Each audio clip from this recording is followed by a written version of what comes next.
नमस्कार, खास मुलाकात में आप सभी का स्वागत है। मैं हूं CS उदित जलान और हमारे बीच मौजूद है institute of company secretaries of India के प्रेसिडेंट श्री नागेंद्र राव जी। सर, आपका बहुत बहुत स्वागत है हमारे इस कार्यक्रम में। नमस्कार। इससे पहले कि हम आगे बढ़े, हम अपने दर्शकों को बताना चाहते हैं कि आज के दौर पे जहां पर भारतवर्ष अपनी विकास की ऊंचाइयों को छू रहा है और वहीं व्यापार भी बहुत ही आगे बढ़ रहा है और व्यापार के साथ साथ एक बिजनेस में कंप्लायंस की बहुत अहम भूमिका होती है।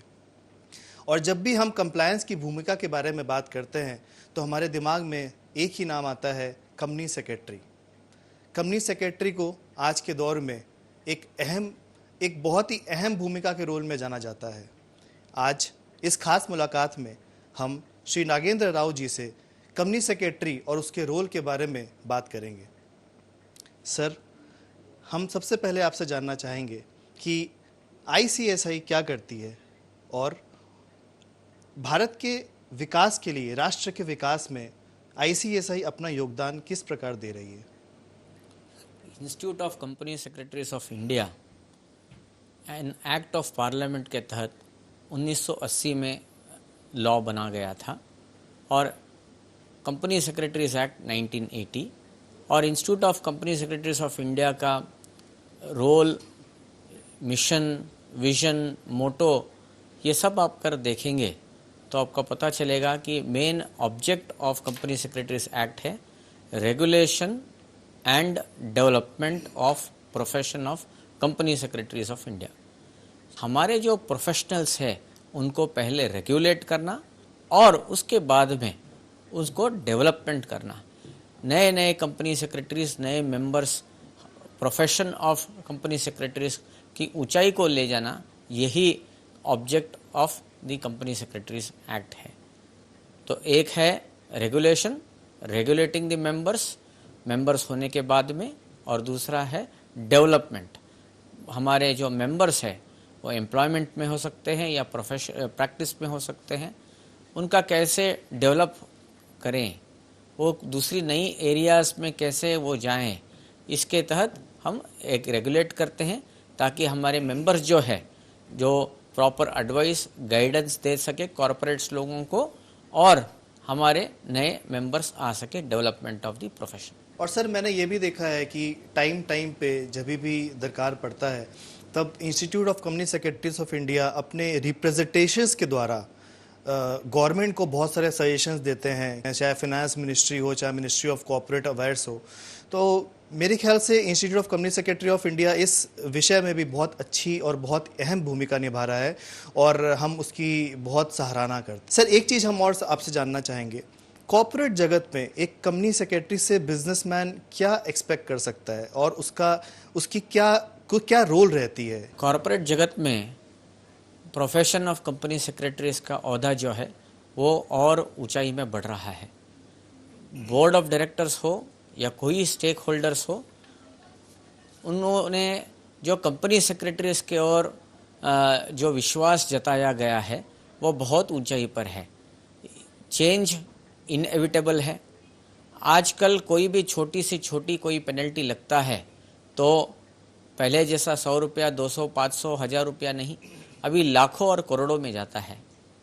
और कंपनी सेक्रेटरीज है जो है वो कंप्लायंस ऑफिसर तो है ही, लेकिन आजकल एक नए रोल रिस्पॉन्सिबिलिटीज़ यानी गवर्नेंस प्रोफेशनल, यानी कानून में रह के कैसे कंपनी गवर्न कर सके, कैसे कंपनी आगे बढ़ सके, और जो स्टेक होल्डर्स का ट्रांसपेरेंसी जो है, अकाउंटेबिलिटी जो है, इंफॉर्मेशन हो या कैसे कंपनी के स्टेक होल्डर्स को टाइम टू टाइम इंफॉर्मेशन दे, या शेयर होल्डर्स या स्टॉक एक्सचेंजेस को क्या क्या इंफॉर्मेशन दे, वो सब जो रोल एंड रिस्पॉन्सिबिलिटी जो है वो कंपनी सेक्रेटरी कंप्लायंस ऑफिसर के तहत होता है।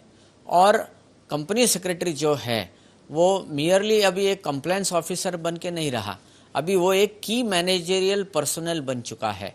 यानी वो CEO या मैनेजिंग डायरेक्टर या CFO उनके साथ में बैठ के उनके जैसी ही सोच, उनके जैसे ही विचार जो कंपनी को आगे ले जा सके और पारदर्शिता जो है वो कर सके, कंपनी के जो इम्पोर्टेंट डिसीजन है, डिसीजन मेकिंग में जो है उनका भी एडवाइस हो, गाइडेंस हो, वो सब time to time up to date दे सके, वो एक new role and responsibility company secretaries का है। सर मतलब कंपनी सेक्रेटरीज का रोल जो एक अगर कंपनी सेक्रेटरीज के जब भी नाम आता है तो हम लोग एक ही दिमाग में आता है कंप्लायंस ऑफिसर।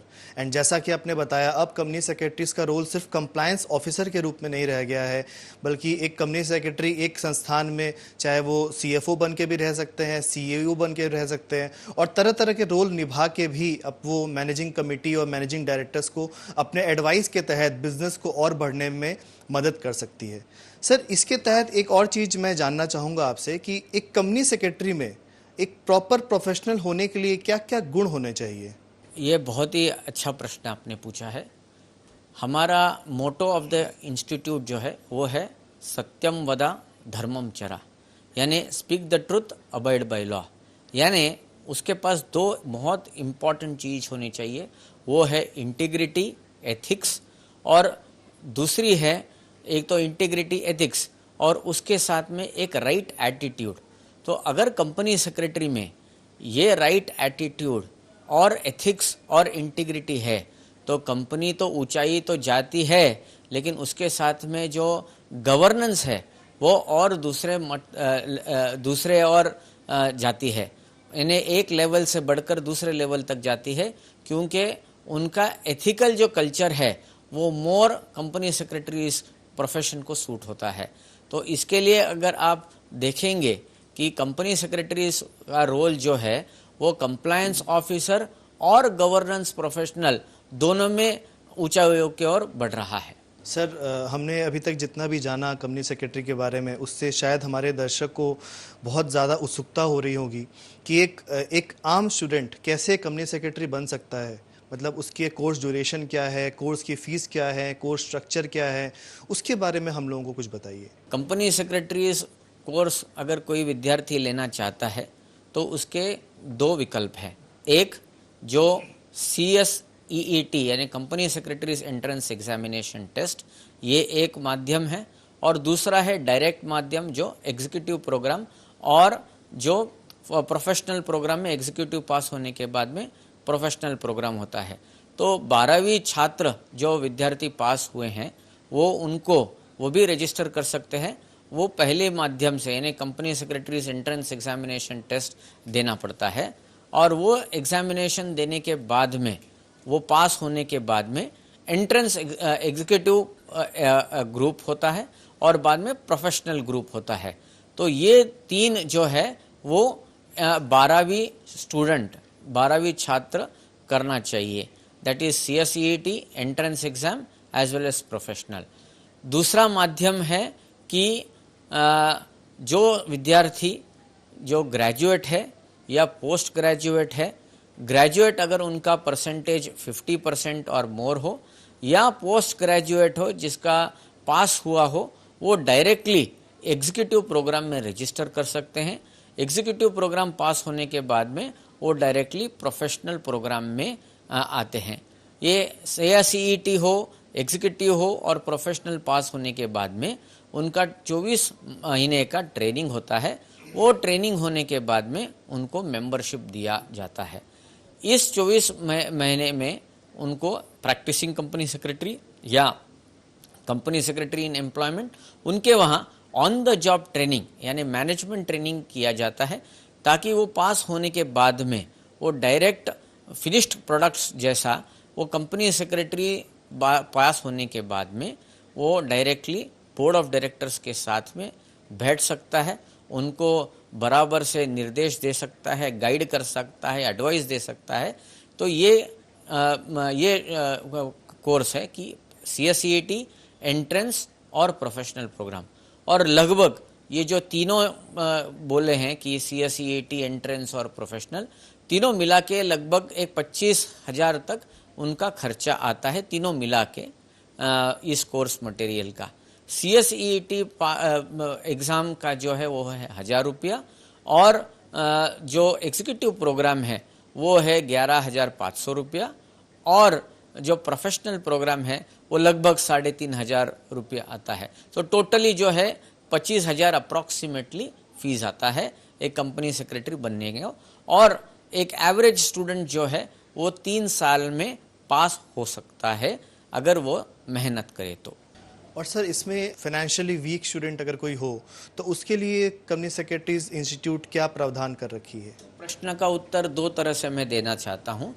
एक तो प्री कोविड और पोस्ट कोविड।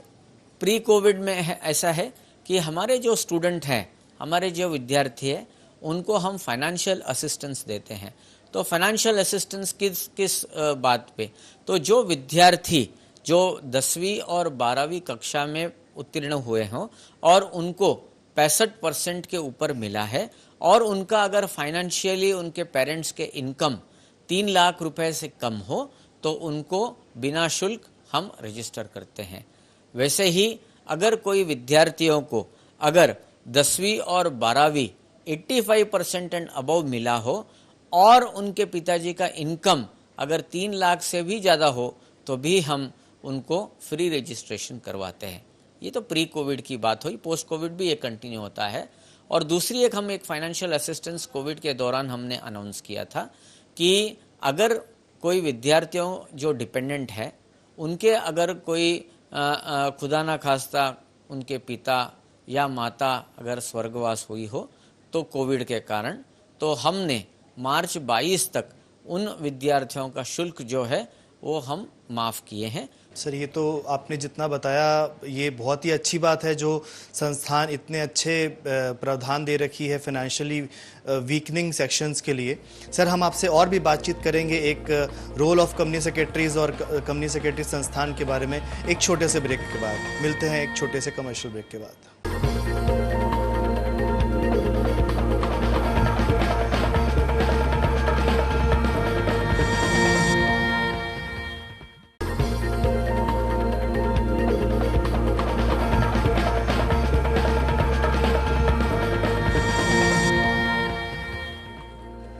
ब्रेक के बाद आप सभी का फिर से एक बार स्वागत है इस प्रोग्राम खास मुलाकात में। हमारे साथ institute of company secretaries of India के प्रेसिडेंट श्री नागेंद्र राव जी मौजूद हैं। हमारी बातचीत आगे बढ़ाते हुए सर, मैं आपसे पूछना चाहूँगा कि कंपनी सेक्रेटरी को एक अपने रोल निभाने के लिए एक यूनिक स्किल और एक यूनिक क्वालिटी की दरकार पड़ती है। सर, ICSI इस प्रावधान में क्या क्या कर रही है? Institute of company secretaries of India के हेडक्वार्टर्स दिल्ली में है और उनके 4 रीजन्स हैं और 72 चैप्टर्स हैं। तो हमारे चैप्टर्स हो या रीजन हो या हेडक्वार्टर्स हो, टाइम टू टाइम बहुत सारे webinars, programs, training programs, communication skill development program, attitude building programs या मोटिवेशनल टॉक हो या how to develop one self without depending upon others. तो बहुत सारे कार्यक्रम जो है वो institute of company secretaries headquarters में और उनके जो शाखाएं हैं या रीजन हैं वो तरह तरह के प्रोग्राम स्टूडेंट्स के कैपेसिटी और मेंबर्स के कैपेसिटी बिल्डिंग के, वो ऑनलाइन हो सकता है या फिजिकल चैप्टर्स में या रीजन्स में हो सकता है। क्योंकि एक कहावत है कि if you are not updated you are outdated. So हमारे जो कंपनी सेक्रेटरीज मित्र हैं, तो सभी कंपनी सेक्रेटरीज अपने प्रोफेशनल क्वालिटीज़ या अपने प्रोफेशनल नॉलेज को बढ़ाते रहें, इसके लिए बहुत सारे webinars, programs time to time हम करते हैं। और कोविड के टाइम में भी हमने डिजिटल मोड अपना लिया है, तो सभी चैप्टर्स, रीजन और हेडक्वार्टर्स बहुत सारे प्रोग्राम्स जो है वो करते हैं। उसके कारण हमारे प्रोफेशनल जो बंधु हैं, हमारे कंपनी सेक्रेटरीज, उनका नॉलेज और बढ़ता है। तो हमारा इसमें और एक प्रैक्टिसिंग कंपनी सेक्रेटरी के लिए हम एक पीर रिव्यूड कंसेप्ट है। तो ये पीर रिव्यूड कंसेप्ट का ये है कि हमारे जो प्रैक्टिसिंग कंपनी सेक्रेटरीज जो है उनका क्वालिटी, उनका सिस्टम बराबर है कि नहीं, वो करने के लिए हमने एक पीर रिव्यू सिस्टम करके किया है।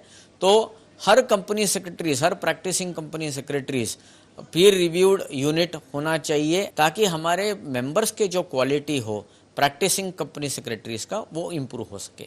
सर बहुत ही अच्छी बात कही आपने। If you are not updated then you are outdated. अगर आप दुनिया के साथ नहीं चल सकते तो दुनिया आपको पीछे छोड़ देगी। सर जहाँ तक हम अगर दुनिया की बात कर रहे हैं, अंतर्राष्ट्रीय स्टेज में आईसीएसआई ने बहुत सारे संस्थाओं से हाथ मिलाया है ताकि सीएस प्रोफेशनल भी अपने आप को रिप्रेजेंट कर सके, सिर्फ भारतवर्ष में ही नहीं बाहर भी। तो सर इसके बारे में कुछ बताइए कि आईसीएसआई ने किन किन संस्थाओं से कैसे कैसे हाथ मिलाए हैं। मैं ये आप सभी मेंबर्स को बताना चाहता हूँ कि हमारे जो इंस्टीट्यूट ऑफ कंपनी सेक्रेटरीज हैं उनके 4 ओवरसीज सेंटर है। एक यूके में, एक यूएसए में, तीसरा यूएई में और चौथा सिंगापुर में। ये हमारे 4 ओवरसीज सेंटर है जहाँ की हमारे मेंबर्स अगर कोई फॉरेन जाना चाहता है, सेटल होना चाहता है, यहाँ वहाँ काम करना चाहता है इन 4 अंतर्राष्ट्रीय शहरों में, तो हमारे जो वहाँ के ऑफिस बेरर्स है वो ओवरसीज सेंटर्स के जो मेंबर्स है वो हमारे यहाँ विद्यार्थी या मेंबर्स को हेल्प कर सके ताकि वो भी फॉरेन कंट्री में जाके वहाँ स्थापित हो और वहाँ काम कर सके। आपका दूसरा प्रश्न ये था कि किस किस इंटरनेशनल एसोसिएशन से हम जुड़े हुए हैं। ICSI is a part of CSIA, corporate secretaries international association. CSIA आज का तारीख में सीएसआई के प्रेसिडेंट जो है वो हमारे भारत के ही है और इसमें बहुत सारे राष्ट्र सीएसआईए में है। दूसरी बात है हमारा एसोसिएशन जो है वो OECD, that is organisation for economic cooperation and development, उनके एसोसिएशन है। इंटरनेशनल कॉर्पोरेट गवर्नेंस नेटवर्क के साथ हमारा एसोसिएशन है। बाद में chartered institute of secretaries and investment CISI जो हम बोलते हैं उनसे हमारा एसोसिएशन है। उससे भी हम एक यूके नारिक करके एसोसिएशन से हम जुड़े हुए हैं। ये यूके नारिक जो है वो मोर देन 190 कंट्रीज से उनका एकेडमिक यूनिवर्सिटीज़ और कॉलेजेस से कनेक्ट हुआ है। तो उससे क्या होता है कि अगर हमको इंस्टीट्यूट ऑफ कंपनी सेक्रेटरीज को अगर हमको भी आगे बढ़ना है तो हम ये यूके नारिक से हमारी पहुंच जो है बहुत सारे राष्ट्र में हम पहुंच सकते हैं। जी सर, बहुत ही ये सुन के बहुत अच्छा लग रहा है कि भारत के सीएस सिर्फ भारत में ही नहीं अंतर्राष्ट्रीय लेवल पे भी काफ़ी कुछ कर सकते हैं। ये एक अपने आप में बहुत बड़ी बात है। सर अगर एक छात्र, एक स्टूडेंट अगर सीएस कोर्स करना चाहता है तो उसके लिए क्या फ्यूचर प्रोस्पेक्ट्स हैं? हमारे कंपनी सेक्रेटरीज विद्यार्थी जो करना चाहते हैं उनका भविष्य बहुत ही उज्जवल है, क्योंकि गवर्नेंस जो है आज के तारीख में ग्लोबल गवर्नेंस हो या इंडियन कॉर्पोरेट में गवर्नेंस स्ट्रक्चर जो है बहुत ही इम्पॉर्टेंट है। और कंपनी एक्ट 2013 हो या securities exchange board of India हो, company secretaries mandatory appointment companies में चाहिए। तो एक कैपिटल के ऊपर उस पेड अप कैपिटल के तहत रूल 8 और रूल 8A हम जो बोलते हैं उसके तहत एक कंपनी को एक मिनिमम पेड अप कैपिटल के ऊपर मैंडेटरी कंपनी सेक्रेटरीज अपॉइंटमेंट करना है। वैसे ही बहुत सारे लिस्टेड कंपनी में कंपनी सेक्रेटरीज की अपॉइंटमेंट जो है वो as a listing as a compliance officer जो है वो मैंडेटरी है। So future is bright. और कंपनी सेक्रेटरी का ऐसा है कि वो एम्प्लॉयमेंट में भी हो सकता है या खुद का व्यवसाय भी कर सकता है। तो कंपनी सेक्रेटरी पास होने के बाद में वो प्रैक्टिस कर सकता है या एम्प्लॉयमेंट में जा सकता है। सर हमें बहुत ही अच्छा लग रहा है जब हम इतना कुछ जान पा रहे हैं सीएस के बारे में। हम इस बातचीत को सर और आगे बढ़ाते हैं एक छोटे से ब्रेक के बाद। मिलते हैं एक छोटे से कमर्शियल ब्रेक के बाद।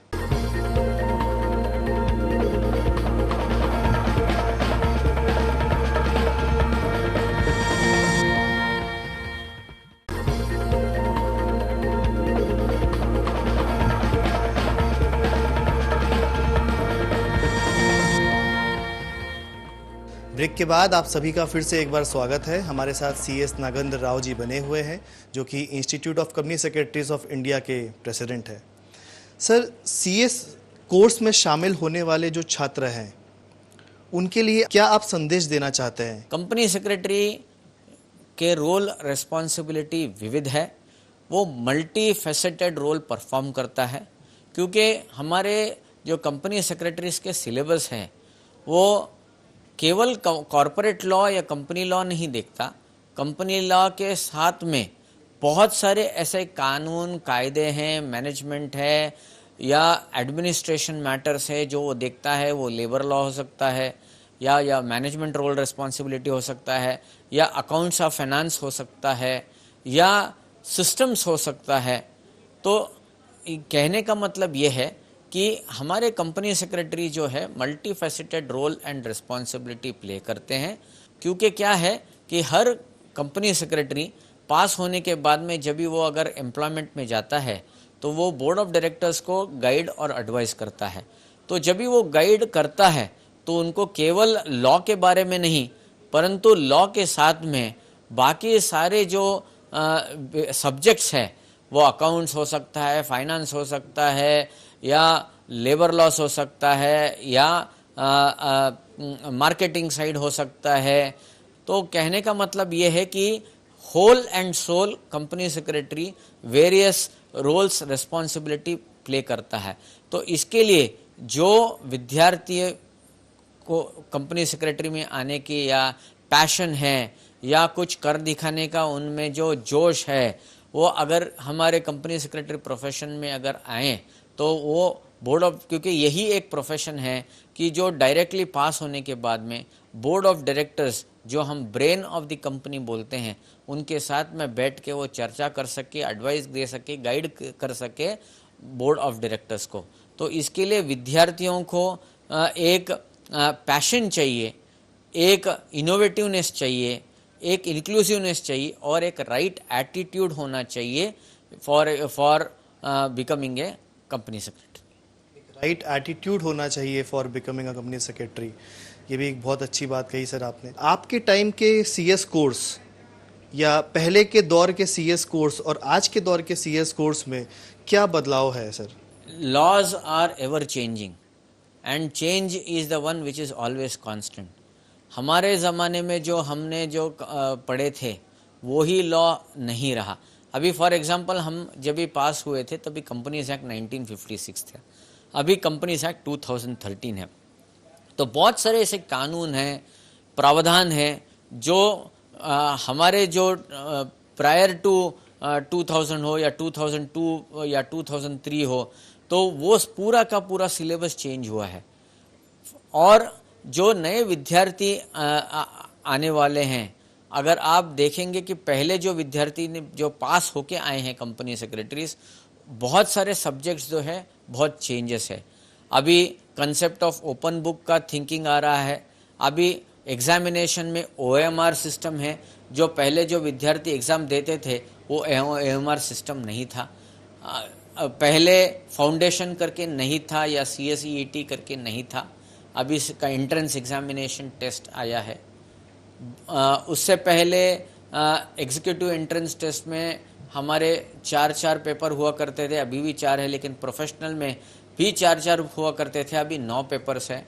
अभी एलेक्टिव्स मोर है और enabling capability of analytical skills जो है वो मोर है, ज़्यादा है compare to the previous years जब भी मैं पास हुआ था तभी। तो अभी एनालिटिकल स्किल्स ज़्यादा है, इनोवेटिवनेस ज़्यादा है, कम्युनिकेशन स्किल के ऊपर ज़्यादा है compare to that of the previous exams. Sir, अंत में मैं एक आखिरी सवाल आपसे पूछना चाहूँगा। हमारे सीएस छात्रों के लिए आपका क्या संदेश है? सीएस विद्यार्थियों को एक ही मैं बोलना चाहता हूँ कि भविष्य कंपनी सेक्रेटरीज और प्रोफेशन ऑफ कंपनी सेक्रेटरीज का उज्जवल है। कोई भी देश हो, कानून मैंडेटरी होता है और उसका पालन जो है वो भी मैंडेटरी होता है। तो इन अदर वर्ड्स मैं ये कहना चाहता हूँ कि role and responsibilities of company secretary और बढ़ने वाला है। आजकल देखिए कि प्रैक्टिसिंग कंपनी सेक्रेटरीज का मैं जस्ट एक उदाहरण देता हूँ कि अभी नेशनल कंपनी लॉ ट्राइब्यूनल में हम अपीयर कर सकते हैं as a practising company secretary, trademark agents करके हम रिकॉग्नाइज हुए हैं। तो बहुत सारे ऐसे अवसर आए हैं कि कंपनी सेक्रेटरी हो या प्रैक्टिसिंग कंपनी सेक्रेटरी हो, उनका रोल, रिस्पॉन्सिबिलिटीज़ और ड्यूटीज़ तीनों बढ़े हुए हैं। और एक extended arm of ministry of corporate affairs होने के कारण और हमारा ज़्यादा दायित्व बनता है कि गवर्नेंस फ्रेमवर्क, गवर्नेंस स्ट्रक्चर कैसे अच्छा करें ताकि हमारे इंडियन कॉरपोरेट कल्चर जो है और उन्नति की ओर बढ़े। बहुत ही अच्छा लगा आपसे बातचीत करके हमारे इस खास कार्यक्रम में। हमारे दर्शक जो कि काफ़ी सारे ऐसे दर्शक हैं जो कि अपने स्पेशली जो स्टूडेंट्स हैं वो नहीं जानते कि हम किस लाइन में जाएं, किस तरीके से जाएं, तो आज उनको बहुत ही ज़्यादा नॉलेज मिला है कि किस तरह से वो सीएस में इनरोल कर सकते हैं, किस तरह से हम एक सीएस कोर्स में आगे बढ़ सकते हैं, कॉर्पोरेट वर्ल्ड में सीएस की क्या महत्ता है। ये सब जान के सर हमें और हमारे दर्शकों को बहुत अच्छा लगा। सर आप हमारे यहाँ आए हमारे इस शो में, उसके लिए बहुत बहुत धन्यवाद। धन्यवाद। यही था दोस्तों आज हमारे खास मुलाकात में, बस इतना ही। नमस्कार।